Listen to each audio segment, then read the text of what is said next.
Sahabat entrepreneur, salam hebat luar biasa. Di episode kali ini saya akan menjawab pertanyaan di kolom komen. Banyak pertanyaan ya, Anda juga bisa melihatnya. Pak, usaha apa sih yang bagus?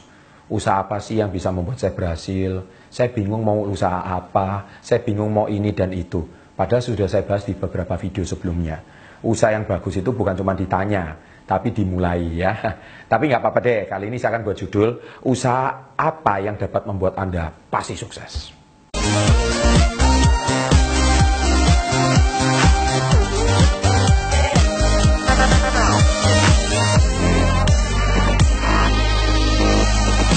Nah, jadi kalau Anda bertanya, Pak, usaha apa yang dapat membuat Anda sukses? Jawabannya cuma satu, yaitu menjadi penjual dan pedagang. Titik.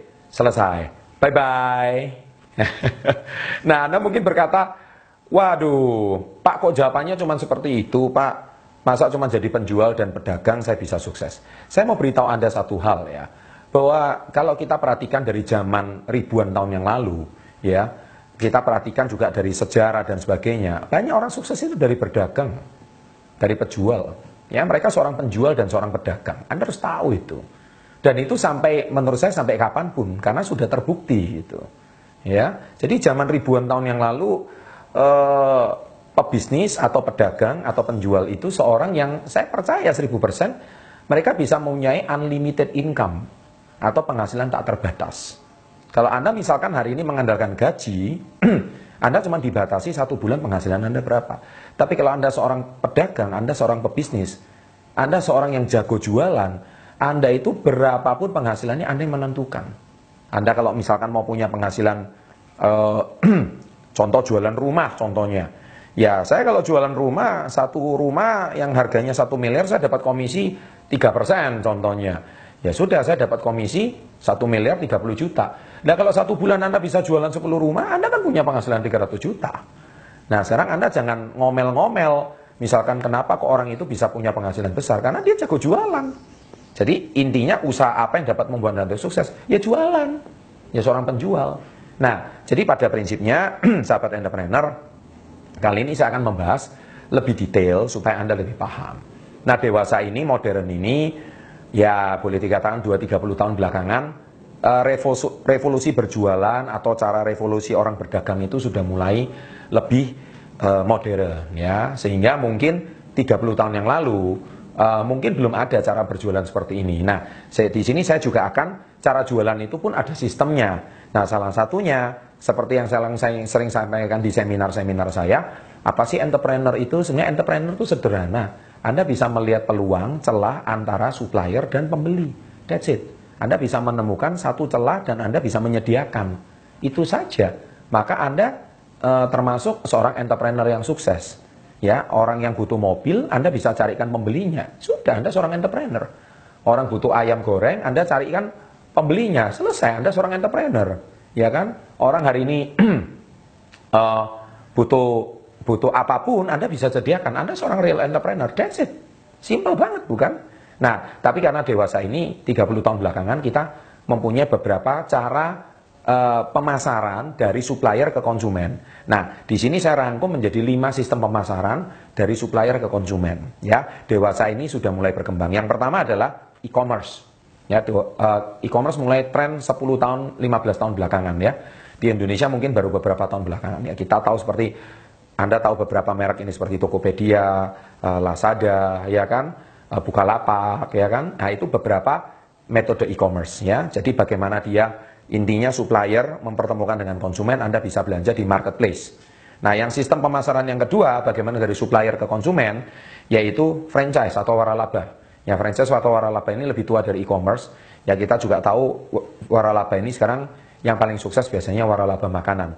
Kita juga tahu waralaba internasional seperti merek KFC, McDonald, itu yang paling sukses ya. Dan di Indonesia juga banyak waralaba yang sekarang sudah lumayan berhasil.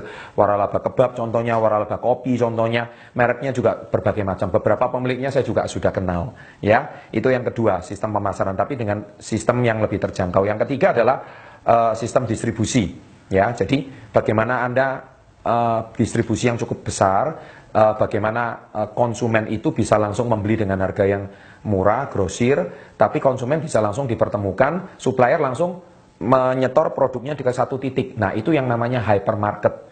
Ya, hypermarket atau sistem yang sangat besar.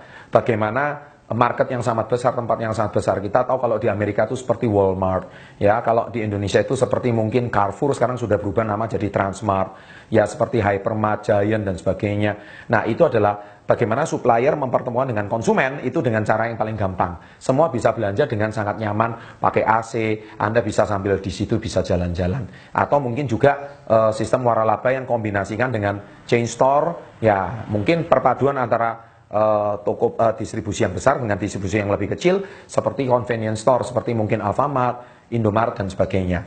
Kemudian yang keempat, sistem pemasaran jasa aplikasi, ya, jasa. Nah, sekarang kita tahu perkembangan belakangan ada aplikasi, yaitu pihak supplier, yaitu orang yang mungkin saat ini seperti Gojek, ya. Gojek itu ada orang yang membutuhkan tumpangan, ada orang yang menyediakan. Nah, Anda bisa ngambil celahnya di situ.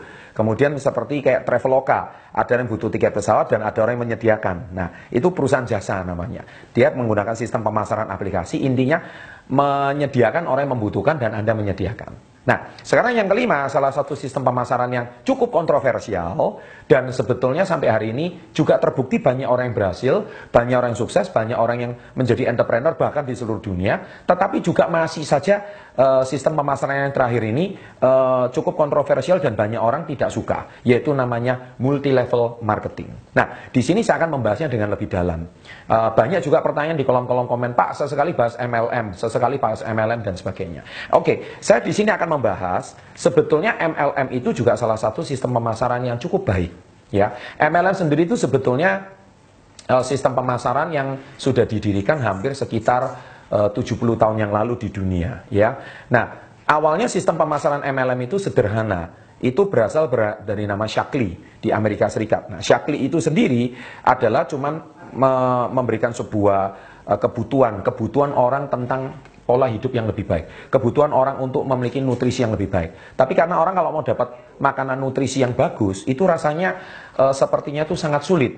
Kenapa? Karena kesulitan mencari bahan baku dan kesulitan mencari sebuah supplier. Dan akhirnya ada satu kebutuhan ini dan akhirnya Shaklee itu mendirikan satu farming atau peternakan dan dari situlah dibuatlah pertama kali, dari situ ada satu makanan kesehatan, ya, di Amerika Serikat.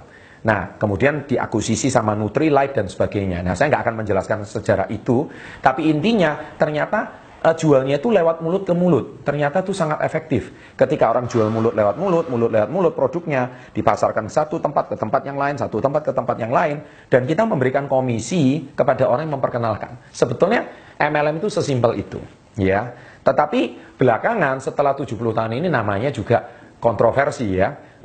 Banyak orang itu sudah menyalahgunakan sistem multi level marketing yang begitu baik. Namanya multi level marketing, ya, yaitu multi level atau pemasaran berjenjang, pemasaran multi level. Nah, tetapi banyak orang sudah mulai menyalahgunakan. Nah, menyalahgunakannya gimana? Akhirnya beberapa puluh tahun yang lalu berdirilah sebuah asosiasi yang sangat terkenal di Amerika, yaitu World Federation Direct Selling Association. Ya, yaitu di situ dikenakan asosiasi federasi penjualan langsung di seluruh dunia. Dan di Indonesia cabang dari asosiasi WFDSA ini sudah ada yang bernama APLI. Ya, APLI itu singkatan dari Asosiasi Penjualan Langsung Indonesia. Nah, kata-katanya penjualan langsung, ya, ini yang saya mau garis bawahi. Tetap ada kata-kata penjualan langsung. Jadi harus ada yang dijual. Nah, di sini saya mau bandingkan MLM itu yang benar dengan bisnis yang benar. Karena sebenarnya bisnis MLM itu cuma salah satu sistem pemasaran, tapi ujung-ujungnya tetap berbisnis. Ya, tetap Anda sebagai seorang entrepreneur. Nah, sayang di sini kontroversinya adalah apa? Kata pertama, kata kuncinya adalah customer harus lebih banyak daripada reseller. Nah, ini dalam bahasa bisnis pada umumnya, yaitu yang namanya bisnis yang sehat, ya customer itu harus lebih banyak daripada resellernya. Nah, tetapi belakangan MLM itu sudah berubah berbagai macam model. Sebenarnya bukan karena MLM-nya itu tidak baik, tapi karena ada beberapa oknum atau individu mengubah skema MLM ini dikombinasi dengan skema piramida. Nah, akhirnya yang dijual bukan produknya, yang dijual adalah reward-nya, hadiahnya, iming-imingnya. Sehingga manfaat dari produk itu tidak terlalu dipresentasikan, tidak terlalu dikembangkan, Akhirnya manfaat produk itu tidak sampai ke tangan konsumen. Akhirnya manfaat daripada produk itu tidak terdengar dengan baik, tidak terdengar dengan seksama, dan akhirnya manfaat produk itu seperti diabaikan. Dan akhirnya produknya sepertinya seolah-olah nggak berguna. Nah, sahabat entrepreneur, sebetulnya kalau saya mau kaitkan dengan bisnis pada umumnya, di mana-mana yang namanya customer itu harus lebih banyak daripada reseller. Kita lihat seperti merek-merek terkenal seperti Samsung, ya kan? McDonald's, Starbucks, ya kan? Anda juga bisa melihat seperti, ya kita lihat banyak brand-brand besar, ya kan? Itu lebih banyak customernya kan?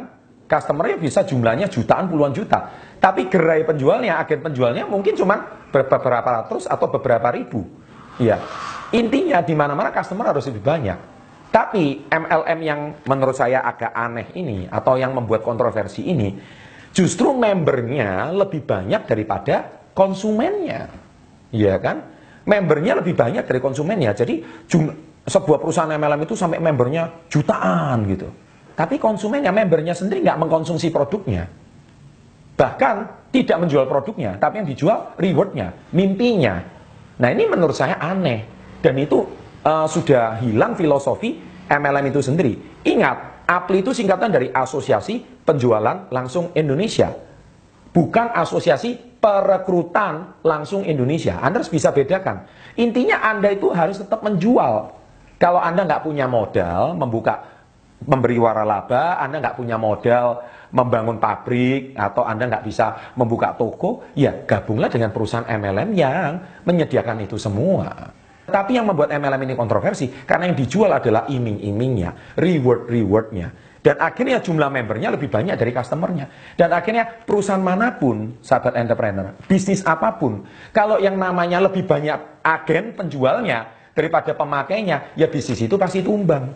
Loh, apa jadinya sekarang? Agen Coca-Cola gitu, jumlahnya 1 juta. Tapi yang minum Coca-Cola cuma 500.000. Ya nggak masuk akal dong. Nggak lama lagi Coca-Cola bisa tutup. But it is impossible. Ya di mana-mana pemakai Coca-Cola ya jauh lebih banyak daripada agen penjual Coca-Cola. Mungkin agen penjual Coca-Cola ya cuma berapa sih? Ya kan? Nggak banyak deh dibanding dengan orang yang mengkonsumsi. Jadi intinya, MLM yang benar sama yang nggak benar itu seperti apa? Terlalu kontroversi kalau saya mau bahas. Tapi ujung-ujungnya satu. Yang satu mengutamakan edukasi konsumen, edukasi penjualan produk. Yang satu mengutamakan perekrutan. Rekrut terus. Sehingga itu terkesan seperti skema piramida, bahkan nggak lama lagi seperti skema Ponzi. Seperti saya sudah bahas di video saya sebelumnya. Akhirnya yang rusak adalah nama produk dan nama perusahaan MLM itu sendiri. Karena ulah orang-orangnya, bukan karena filosofi bisnisnya. Nah, jadi yang saya mau sampaikan di sini adalah filosofi bisnis apapun, usaha apapun yang sukses, itu menurut saya apapun bisa berhasil. Tadi saya sudah bahas 5 sistem pemasaran mempertemukan dari supplier ke konsumen. Nah, saya sangat merekomendasikan bisnis MLM. Mengapa? Karena MLM itu, tapi cari yang benar dulu. Cari yang memang perusahaannya itu sudah puluhan tahun. Ya, carilah perusahaan yang produknya memang sudah dikenal bagus di masyarakat, dan banyak orang di masyarakat tidak mau tahu sistem MLM-nya, tapi yang penting mau cari produknya. Nah, itulah saya rekomendasikan Anda bolehlah bergabung dengan perusahaan MLM seperti itu. Bukan MLM yang cuma menjanjikan reward dan sebagainya. Ya, sahabat entrepreneur, mungkin sekian edukasi yang saya bisa bagikan hari ini. Semoga Anda jangan bertanya lagi usaha apa yang bagus sekarang ini. Usaha yang bagus itu usaha yang dijalankan, bukan cuma ditanya.